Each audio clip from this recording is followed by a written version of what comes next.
मंदिरात मिळणारा प्रसाद खाऊन दिवस काढणारा एक फरार आरोपी, स्वतःच्या कुटुंबाशी संपर्क तोडलेला, दाढी वाढवून चेहरा बदललेला, राजस्थानच्या एका छोट्याशा गावात लपून बसलेला आणि त्याच्या शोधात तब्बल 9 महिने महाराष्ट्र पोलीस. पण एक चूक झाली. एका नातेवाईकाला केलेला एक फोन आणि पुणे क्राईम ब्रांच थेट राजस्थानात पोहोचली. सिनेमात शोभेल असा पाठलाग झाला आणि अखेर बेड्या ठोकल्या गेल्या त्या माणसाला, ज्याला घायवळ टोळीचा ब्रेन म्हटलं जातं. तो व्यक्ती म्हणजे सचिन घायवाळ, एकेकाळचा शिक्षक, नंतर पुण्यातील कुख्यात गँगस्टर, ज्याच्या नावावर मकोका आहे, खुनाचे आरोप आहेत, खंडणीची प्रकरणं आहेत आणि ज्याच्या शस्त्र परवान्यावरून महाराष्ट्राच्या राजकारणातही मोठं वादळ उठलं होतं. हे सर्व प्रकरण आणि घायवळ गँगचा हा विषय सविस्तर सांगतो, पण त्यासाठी हा व्हिडिओ शेवटपर्यंत नक्की पहा.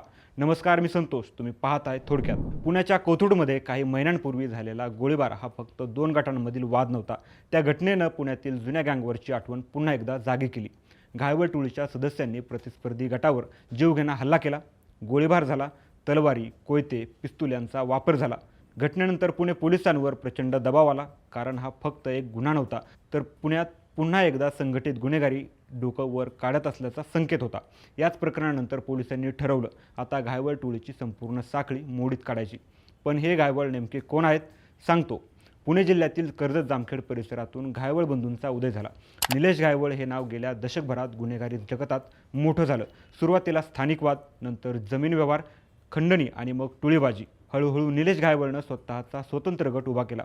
या टोळीची खासियत म्हणजे ती फक्त पुण्यापुरती मर्यादित राहिली नाही. नगर, पुणे आणि आसपासच्या भागातही या टोळीचा प्रभाव वाढू लागला. प्रतिस्पर्धी टोळ्यांशी संघर्ष सुरू झाला, गँगवार वाढलं, खुनाचे प्रयत्न झाले, खंडणीचे रॅकेट वाढले आणि घायवळ टोळी महाराष्ट्रातील धोकादायक टोळ्यांपैकी एक म्हणून ओळखली जाऊ लागली. आता प्रश्न आहे, निलेश घायवळ गँगचा ब्रेन म्हणून सचिन घायवळला का ओळखलं जातं? याचं कारण म्हणजे सचिन हा इतर गँगस्टर्ससारखा नव्हता. तो सुशिक्षित होता. काही काळ शिक्षक म्हणून त्यानं काम केलं. त्याचं नियोजन कौशल्य मजबूत असल्याचं पोलिसांचं म्हणणं आहे. टोळीतील आर्थिक व्यवहार, संपर्क, हालचाली यांचं नियोजन तो करत असल्याचं तपासात समोर आलं. म्हणूनच पोलिसांच्या भाषेत तो फक्त सदस्य नव्हता, तर संपूर्ण टोळीचा रणनीतिकार होता.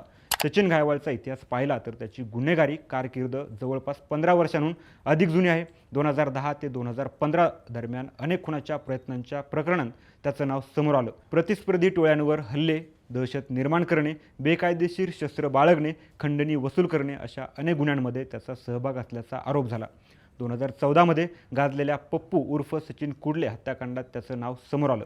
याच काळात मकोका अंतर्गत कारवाई करण्यात आली.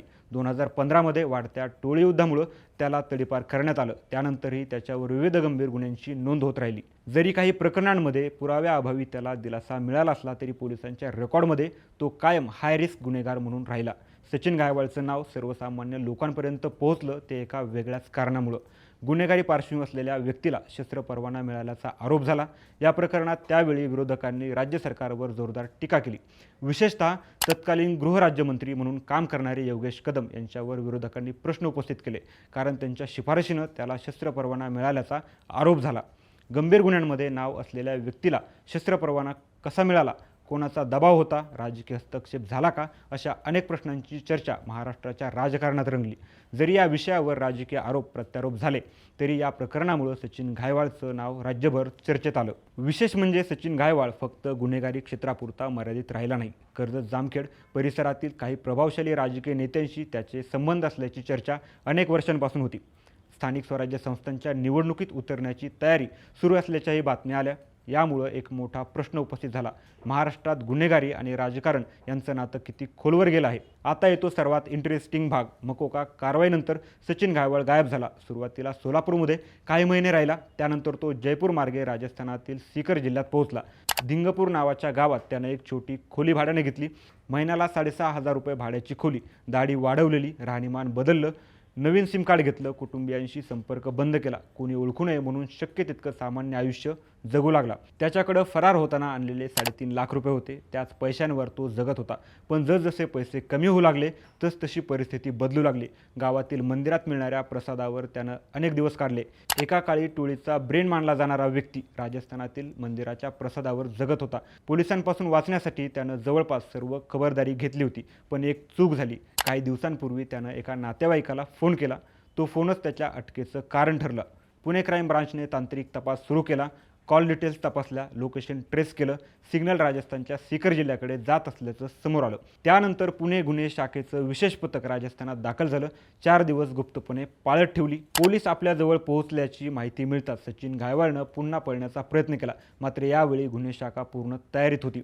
सीकर परिसरात त्याचा पाठलाग सुरू झाला. अखेर पोलिसांनी त्याला घेरलं आणि 9 महिन्यांपासून फरार असलेल्या गायकवाड टोळीच्या ब्रेनला बेड्या ठोकल्या. एका शिक्षकापासून सुरू झालेला प्रवास, नंतर गँगस्टर, मग मकोका आरोपी, राजकारणाशी जोडलेलं नाव, शस्त्र परवान्यावरून राज्यभर वाद आणि शेवटी राजस्थानातील मंदिराचा प्रसाद खाऊन दिवस काढणारा फरार.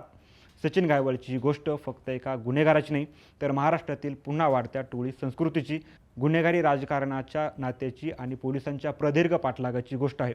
आता प्रश्न असा आहे, सचिन गायकवाडच्या अटकेनंतर गायकवाड टोळी पूर्णपणे संपेल की या टोळीचा पुढचा अध्याय अजून बाकी आहे?